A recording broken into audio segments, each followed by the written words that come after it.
જીને ભક્તિર દિને દિને સદા મેસ્તુ ભવે ભવે. વર્ધમાન સક્રસ્તાઓ જેમાં અરિહંત પરમાત્માના 273 જેટલા અદ્ભુત ભક્તિ ગર્ભિત વિશેષણો ભગવાનના મૂકવામાં આવ્યા છે. એમાંથી આપણે કેટલા વિશેષણો જોઈ ગયા? 22. આજે 23મું જોઈએ. 23મું વિશેષણ શું છે? ભગવાન કેવા છે? તાત્વિક જીવિતાય. હાજી ના 22 સુધી. 23મું છે તાત્વિક 22મું હતું શું? સાત્વિક દૈવતાય. સાત્વિક દૈવતાય. હવે આવશે તાત્વિક જીવિતાય. જેનું જીવિત એટલે જીવન ખરેખર તાત્વિક છે, તત્વસભર છે. શું કે છે? જો પ્રભુનો સાધના કાળ એટલે તત્વને જીવવાનો કાળ. આપણે તત્વનું શ્રવણ કરી રહ્યા છીએ બધા રોજ, પણ હજી જીવનમાં જલ્દી જોઈએ એવું ઉતરતો નથી. ત્યારે ભગવાને આખી જિંદગી તત્વમય જીવન જીવી બતાવ્યું આપણને. કાનમાં ખીલા અને પગમાં ચૂલા, ભૂખ, તરસ, 6 મહિના સુધી સંગમ દેવતાએ સૂજતા અન્ન પાણી લેવા ન દીધા, તો પણ ભૂખ, તરસ, થાક, ઊંઘ, અવગણના, અપમાન, આક્ષેપ, માર, મચ્છર, ડાંશ અને આવું તો ઘણું બધું. દેવકૃત, તિર્યંચકૃત અને મનુષ્યકૃત શું ઉપસર્ગો વચ્ચે પણ પ્રભુ કેવા હતા? આત્મરમણ હતા. હા, અદ્ભુત વાત છે ખરેખર. કેવા ભયંકર ઉપસર્ગોની જડીઓ વર્ષી 12.5 વર્ષમાં, છતાં એ વખતે પણ અંતર આત્મામાં રમણતા કરતા હતા. કેવી અદ્ભુત દશા! જાણે મૂર્તિમંત અને જીવંત તત્વ એટલે આત્મતત્વ મુખ્યત્વે, અથવા તત્વને જીવનારા આવા ઉપસર્ગો વચ્ચે પણ અને પરિશો વચ્ચે પણ એકદમ સંપૂર્ણપણે આત્મમાં સ્થિરતા. આચારાંત સૂત્રમાં જણાવ્યા મુજબ નિયમિત રીતે પ્રભુ વીર સ્વસાધના કાળ દરમિયાન પોતાના કર્મોની વધઘટનું અવલોકન કરતા હતા. કર્મોની વધઘટ એટલે મુખ્ય પોતાની ચિત્ત વૃત્તિ ઉપર અંદરમાં થયેલા પરિણામ, અંદરમાં એમાં સૂક્ષ્મ વધઘટ થયા કરતી હોય એનું નિરીક્ષણ કરતા હતા. કર્મોને જલ્દી ખપાવવા માટે ઉપસર્ગ બહુલ એટલે જ્યાં ઘણા ઉપસર્ગો થવાની શક્યતા હોય એવા સંયોગોને સ્વીકારવા જરૂરી લાગ્યા એમને કર્મ ખપાવવા માટે. તો સામે ચાલીને પ્રભુ ક્યાં ગયા? અનાર્ય ભૂમિ તરફ ડગ માંડ્યા હતા. પોતાનો જ બની બેઠેલો શિષ્ય કોણ? ગોશાલક. પોતાની પાસેથી જ શીખેલી કઈ વિદ્યા? તેજોલેશ્યાની વિદ્યાથી પોતાના ઉપર જ આગ છોડી ભગવાન ઉપર તેજોલેશ્યા. ત્યારે એક બાજુ તે વખતના પરિણામ જુઓ ભગવાનના, અને બીજી બાજુ પોતાના સમર્પિત શિષ્ય, 100 બની બેઠેલો શિષ્ય બીજા આવ્યો છે સમર્પિત શિષ્ય ગૌતમ. સંભ્રમથી સવાલ પૂછે ત્યારે પણ પ્રભુ બંનેમાં સમ હતા. ઘોસોડો તેજોલેશ્યા ફેંકી રહ્યો છે એ વખતે, અને બીજી બાજુ ગૌતમ સ્વામી સંભ્રમ એટલે આશ્ચર્ય અહોભાવથી બહુમાન ભાવપૂર્વક પ્રશ્ન પૂછે છે, ભંતે હે ભગવાન, આનો શું જવાબ કે અર્થ? બંને પરિસ્થિતિમાં ભગવાન કેવા હતા? સમાન. એક બાજુ પોતાના સંસારી પક્ષે જમાઈ કોણ? જમાલી જ જ્યારે પ્રભુના વિચારોને ખોટા કહીને સામે પડે ત્યારે પણ પ્રભુ સમભાવમાં હતા. બહુ અઘરી વાત છે. સુખ અને દુઃખમાં પ્રભુની સમદ્રષ્ટિ, ઉપસમભાવ એ તાત્વિક જીવનનો નજારો છે. ભગવાન તાત્વિક જીવન જીવનારા હતા. તો તાત્વિક એટલે શું? દરેક પરિસ્થિતિમાં સમાન, અનુકૂળ કે પ્રતિકૂળ. એના કરતાં લાખ કે કરોડમાં ભાગની પણ પરિસ્થિતિ આવે ને ત્યારે આપણે ડગી જઈએ તરત જ. એને બદલે આવી બંને પ્રતિકૂળ અનુકૂળ બંને પરિસ્થિતિમાં ભગવાન સમભાવમાં હતા. માથા પર કાળચક્ર ફરે ત્યાર પડે ઓચિંતો, જેના કારણે ભગવાન ઢીંચણ સુધી જમીનમાં ભગવાનની કાયા ચાલી ગઈ હતી. 1000 ભાર વજનનું કાળચક્ર ઘુમાવીને જોરથી માથા ઉપર ઠોકે છે. સામાન્ય મસ્તી તો ચૂરા થઈ ગયા સાવ. આ તો વજ્ર ઋષભ નારાયણ પહેલું સંજ્ઞાન અને પ્રભુનું અનંત સહનશીલતા. તો શરીર ઢીંચણ સુધી જમીનમાં ઘૂસી જાય છે. અને બીજી બાજુ ધર્મચક્ર, એક આકાર ચક્ર, અને સામે છે ધર્મચક્ર દેવાધિષ્ઠિત હોય. એ આગળ આગળ આકાશમાં અધ્ધર ચાલે, ભગવાન એ દિશામાં ચાલે તો શોભે. ત્યારે પ્રભુની બંને પર સમદ્રષ્ટિ, કાળચક્ર પડ્યું ત્યારના પરિણામ અને ધર્મચક્ર હવે કેવળ જ્ઞાન થયા પછી આગળ ચાલે છે. બંને સ્થિતિમાં ભગવાનની સમદ્રષ્ટિ એ તાત્વિક જીવનનો ઈશારો છે. આવી દશા આપણી ક્યારે થશે એ ભાવ કરવાના છે. ગોશાલક અને ગૌતમ વચ્ચે ભેદ હતો, પણ પ્રભુના મનમાં કોઈ ભેદભાવ નહોતો. આ તાત્વિક જીવનનો ઈજારો છે. ઉપાસના કરનારા ઇન્દ્ર અને ઉપસર્ગ કરનારા સંગમ વચ્ચે પ્રભુની સમદ્રષ્ટિ. એક બાજુ ઉપાસના શબ્દ અને બીજી બાજુ ઉપસર્ગ. ઉપાસના કરનાર ઇન્દ્ર અને ઉપસર્ગ કરનાર સંગમ વચ્ચે પ્રભુની સમદ્રષ્ટિ. આ તાત્વિક જીવનનો વર્તારો છે, ઇજારો છે, નજારો છે. એવા શબ્દો વાપર્યા છે અહીંયા સુંદર મજાના. અને આપણી સ્થિતિ કેવી છે કે પૂજાની જોડી પસંદ કરતી વખતે પણ કલરની પસંદગીમાં અટવાઈ જતા. મેચિંગનો જમાનો છે ને, કઈ સાડી પહેરું, કયું શું બધું વધુ મેચિંગ હોય. બટુઓ પછી ચપ્પલ હોય, આ હોય, તે હોય. હમણાં ત્યાં વાંચ્યું વ્હાઇટ એન્ડ વ્હાઇટ ડ્રેસના શોખીન હતા કોઈ. બધું સફેદ સફેદ સફેદ. આપણા તો સફેદ હોય, ચપ્પલ લગના બૂટ કે જે હોય તો એ સફેદ, ચશ્મા સફેદ, અને માથાના વાળે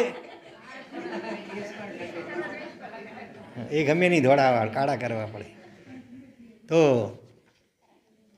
કલરની પસંદગીમાં અટવાઈ જઈએ જતાં ભક્ત માટે પ્રભુનું આવું તાત્વિક જીવન એક આલંબન છે. આ તો પૂતગલની રમત છે બધી છે, રૂપરંગ એમાં પણ અટવાઈ જાય છે જીવ. અને ભગવાન ઉપર તો કેવા ઉપસર્ગોની જડીઓ. એક બાજુ ભક્તિ પણ એવી થઈ ભક્ત દ્વારા, અને બીજી બાજુ ઉપસર્ગો પણ એવા જ થયા. બંનેમાં સમદ્રષ્ટિ. ક્યારે આવી સ્થિતિ આપણી આવશે? ભગવાન પાસે પ્રાર્થના કરીએ. આવા તાત્વિક જીવન જીવનારા ભગવાન છે. આપણે સાત્વિક જીવન જીવીએ તોય ઘણું, રાજસિક અને તામસિક મળીને સાત્વિક જીવન. એનાથી ચડિયાતું છે આવું તાત્વિક જીવન. ઋતુના ફેરફારથી થતી ઠંડી ગરમીમાં અટવાઈ જતા સાધકે જરાક વધારે ઠંડી, ઓહ આજે ઠંડી બહુ, ઓહ આજ તો ગરમી બહુ. આમ આપણા બોલવાથી કંઈ ફેરફાર થવાનો નથી, જે છે એ તો છે, પણ છતાં આપણાથી બોલાઈ જવાય છે. ત્યારે એ સાધક માટે અનુકૂળ કે પ્રતિકૂળ વસ્તીમાં વિલાઈ જતા સાધુ માટે પણ, વસ્તી એટલે ઉપાશ્રય, ક્યારેક હવા ઉજવવાળો સરખો મળે, ક્યારેક નાનો હોય, તો એમાં પણ પરિણામ ફેરફાર થઈ જાય. તો એવા સાધુ માટે પણ પ્રભુનું તાત્વિક જીવન એક મહાન આદર્શ છે.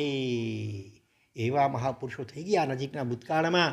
પ્રેમશોરી મહારાજ સાહેબ એમ સાંભળ્યું વાંચ્યું છે એ જ્યાં પણ જાય ઉપાશ્રયમાં બારી બંધ હોય તો ખોલાવવાની નહીં, ખુલ્લી હોય હા ગરમી ગમે એવી ઉનાળાની હોય, ધારો કે ઉપાશ્રયની બારીઓ ક્યારેક બધી બંધ પડી હોય મોટે ભાગે, તો ખોલાવવાનું નહીં. સહજપણે જ્યાં બેસી ગયા બસ. અને કડક ઠંડી હોય ગમે એવી ભયંકર, અને ધારો કે બધી બારી બારણા ખુલ્લા હોય તો બંધ કરાવવા નહીં, જેમ હોય તેમ રહેવા દેવાનું. તો આત્મા કર્મ મોક્ષને માનવા એ થિયોરિટિકલ આસ્તિકતા છે. આસ્તિક એટલે અસ્થિ, આત્મા છે એવું માનવું, બરાબર, એ થિયોરિટિકલ આસ્તિકતા છે. આત્માને માનવું, કર્મને માનવું. ઘણાથી માનતા હોતા આલોક મીઠા તો પરલોક કોણે મીઠા, પુણ્ય પાપ જેવું કંઈ છે નહીં, આવું માને, મોક્ષ બોક્ષ જેવું કંઈ છે જ નહીં, આવું માનનારા ઘણા હશે. પણ છતાં એ બધાનું અસ્તિત્વ માનવું એને કહેવાય થિયરિકલ આસ્તિકતા. અને તેને આગળ કરીને જીવવું એને કેવી આસ્તિકતા કહેવાશે? પ્રેક્ટિકલ આસ્તિકતા. અને જીવનમાં જે સાંભળ્યું, જાણ્યું, વિચાર્યું, હવે એને એ પ્રમાણે જીવન જીવવું. કર્મને માનતા હોય તો હવે પાપ કર્મ ન બંધાય એને માટે સાવધાન અને જાગૃતિ રાખવી. તો એ પ્રેક્ટિકલ આસ્તિકતા છે. તત્વજ્ઞાન ને તત્વમય જીવન વચ્ચે કેટલું તફાવત છે. તત્વજ્ઞાન જાણ્યું, આપણે વાંચ્યું, સાંભળ્યું, વિચાર્યું, જાણ્યું, અને બીજી બાજુ એ પ્રમાણે પછી જીવન જીવવું. આ બંને વચ્ચે કેટલો અંતર છે? એક ડિજિટલ અને સામે શું હોય? ડિજિટલની ઓપોઝિટ સામે વર્ડ કયો શબ્દ હોય અંગ્રેજીમાં? બોલો. ફિઝિકલ. હા, એના જેટલો ફરક છે. ફિઝિકલી આમ પ્રત્યક્ષ હોય વસ્તુ હલાવી, અને ઓલામાં તો ખાલી સ્ક્રીનમાં દેખાય, બહાર કંઈ હોય નહીં. માણસ પાણીમાં જાય ત્યારે અને પાણી માણસમાં ન જાય તે જોવું જરૂરી છે. સ્નાન કરવા માટે તળાવ, સ્વિમિંગ પુલમાં તમે જાઓ પણ જો નાક વાટે ક્યાંક પાણી કચ્છી મેં ઉનારી વિને તો એ એટલું સાવધાની રાખવાની, બરાબર. હા, પરંતુ જીવન તત્વમાં જાય પછી તત્વ જીવનમાં જાય તે જોવું જરૂરી છે. તાત્વિક વાતો આપણે સાંભળી રહ્યા છીએ, વાંચી રહ્યા છીએ, વિચારી રહ્યા છીએ, એટલે આપણું જીવન તત્વમાં અત્યારે સમજો જઈ રહ્યું છે. સાંભળીને માત્ર અટકી જવાનું નહીં, એ પ્રમાણે અભ્યાસ કરવા માટે પુરુષાર્થ કરતા રહીએ નિયમિતપણે રુચિપૂર્વક, તો ધીરે ધીરે જીવન આપણું તત્વમય બનતું જાય. એ જરૂરી છે. નહીંતર તરવું મુશ્કેલ છે. શેને તરવું મુશ્કેલ? સ્વિમિંગ પુલને, સંસાર સાગરને તરવું મુશ્કેલ છે.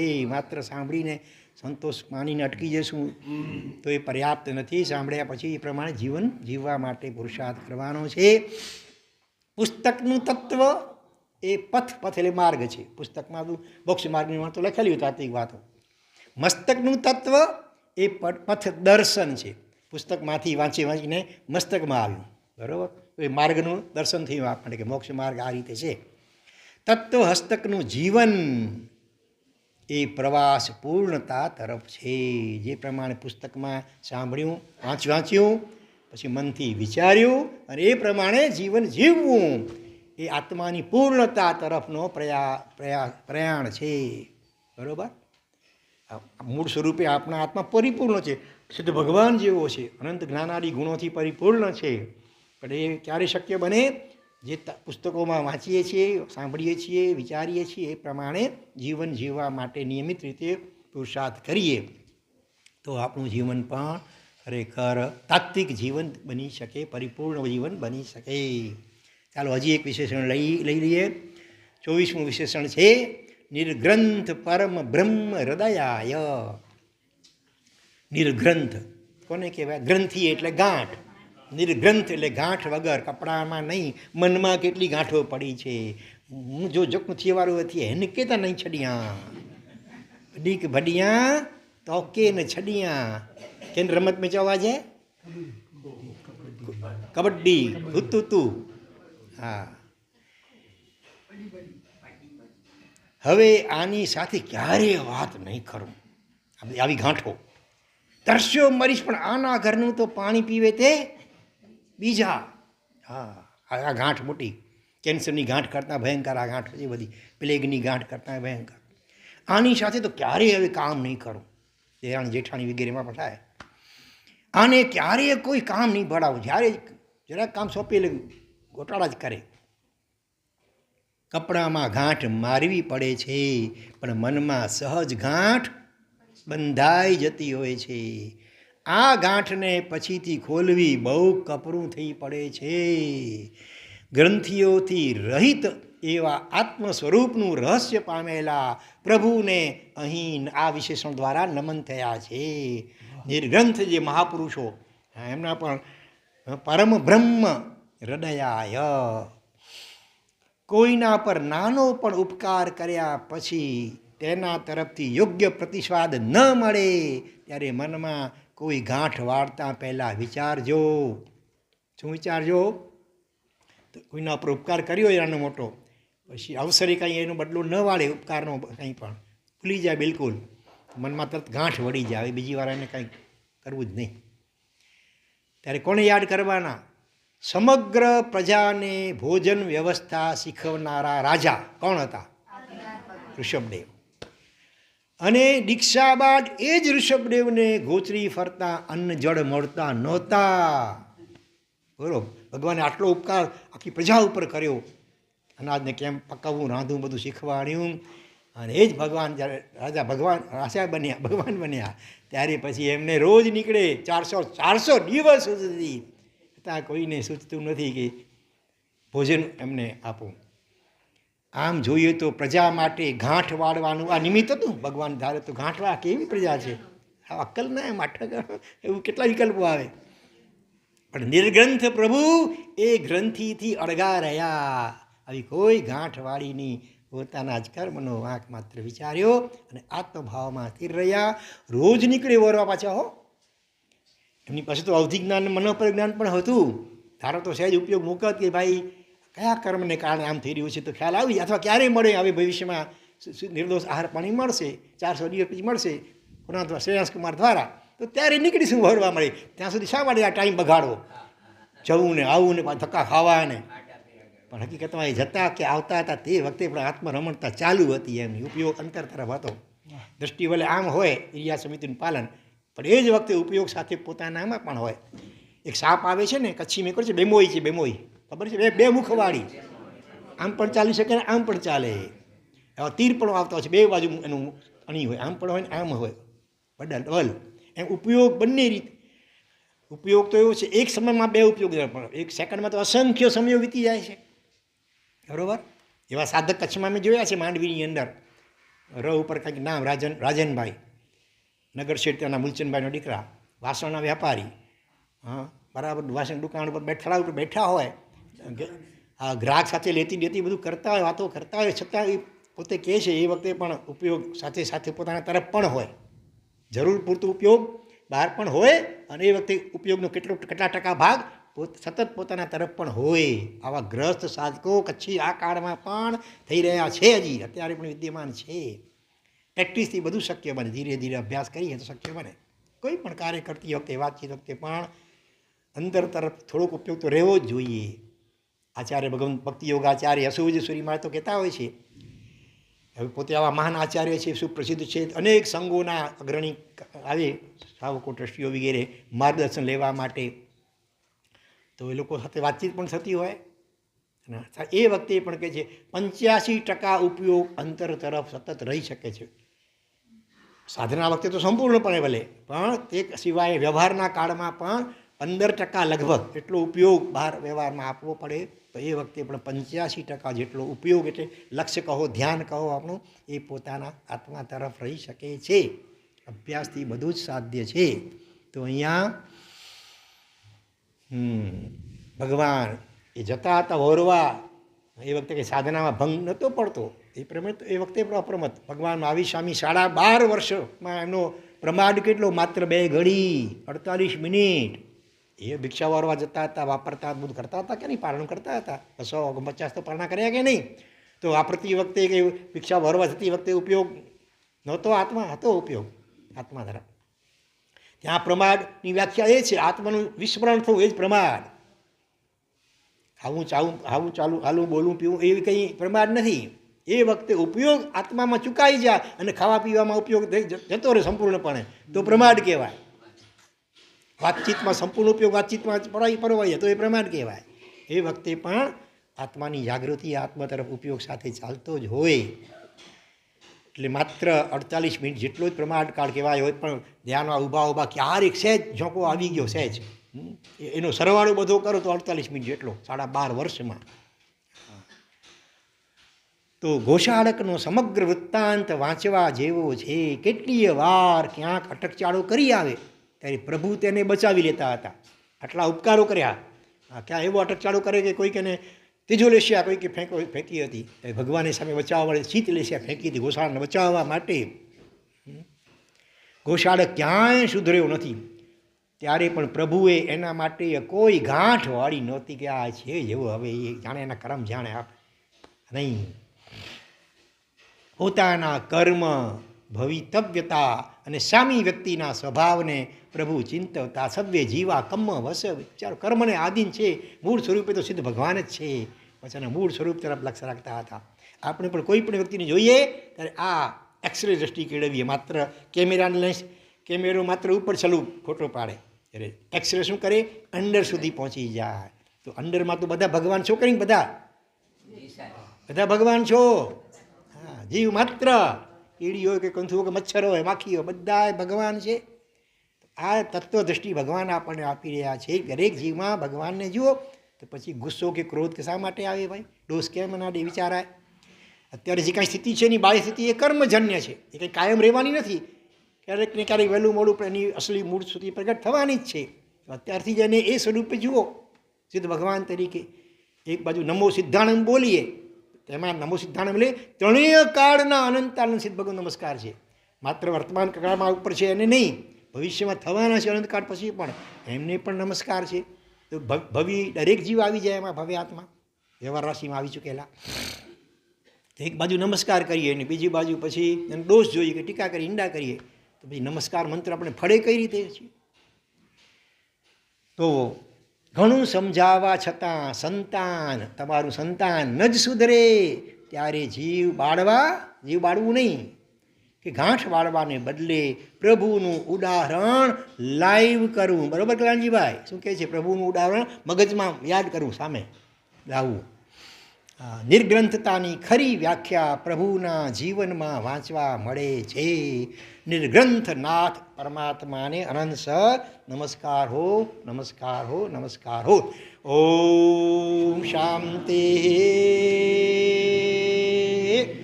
શાંતિ શાંતિ. ત્રણેય લોકના સર્વે જીવોનો કલ્યાણ મંગલ અને શીઘ્ર મોક્ષ થાઓ એવી મંગલ ભાવના પૂર્વક નમો અરિહંતાણં, નમો આયરિયાણં, નમો લોએ સબ સાહુણાં, સબ પાવપણાસણો અડમં હોઈ મંગલ. નમો સિદ્ધાણં, નમો ઉવજ્જાયાણં, યેશો પંચનમુક્કારો મંગલાણં ચ સવેશી. નમો અરિહંતાણં, નમો આયરિયાણં, નમો લોએ સબ સાહુણાં, સબ પાવપણાસણો અડમં હોઈ મંગલમ. ઓમ રીમ અર્હમ શ્રી સિમંદર સ્વામીને નમો નમઃ.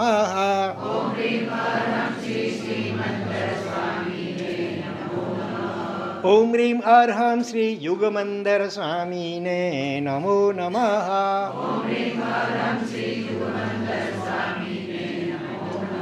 ઓમ રીમ અર્હમ શ્રી મદબાહુ સ્વામીને નમો નમઃ. ઓમ રીમ અર્હમ શ્રી સુબાહુ સ્વામીને નમો નમઃ. ઓમ રીમ અર્હમ શ્રી સુજાત સ્વામીને નમો નમઃ. ઓમ રીમ અર્હમ શ્રી સ્વયંપ્રભ સ્વામીને નમો નમઃ. ઓમ રીમ અર્હમ શ્રી ઋષભાનન સ્વામીને નમો નમઃ. ઓમ રીમ અર્હમ અનંત વીર્ય સ્વામીને નમો નમઃ. ઓમ રીમ અર્હમ શ્રી શૂરપ્રભ સ્વામીને નમો નમઃ. ઓમ રીમ અર્હમ શ્રી વિશાલ સ્વામીને નમો નમઃ. ઓમ રીમ અર્હમ શ્રી વજ્રધર સ્વામીને નમો નમઃ. ઓમ રીમ અર્હમ શ્રી ચંદ્રાનન સ્વામીને નમો નમઃ. ઓમ રીમ અર્હમ શ્રી ચંદ્રબાહુ સ્વામીને નમો નમઃ. ઓમ રીમ અર્હમ શ્રી ભુજંગ સ્વામીને નમો નમઃ. ઓમ રીમ અર્હમ શ્રી ઈશ્વર સ્વામીને નમો નમઃ. ઓમ રીમ અર્હમ શ્રી નેમી પ્રભ સ્વામીને નમો નમઃ. ઓમ રીમ અર્હમ શ્રી વીરસેન સ્વામીને નમો નમઃ. ઓમ રીમ અર્હમ શ્રી મહાભદ્ર સ્વામીને નમો નમઃ. ઓમ રીમ અર્હમ શ્રી દેવયસ સ્વામીને નમો નમઃ. ઓમ રીમ અર્હમ અજિત વીર્ય સ્વામીને નમો નમઃ.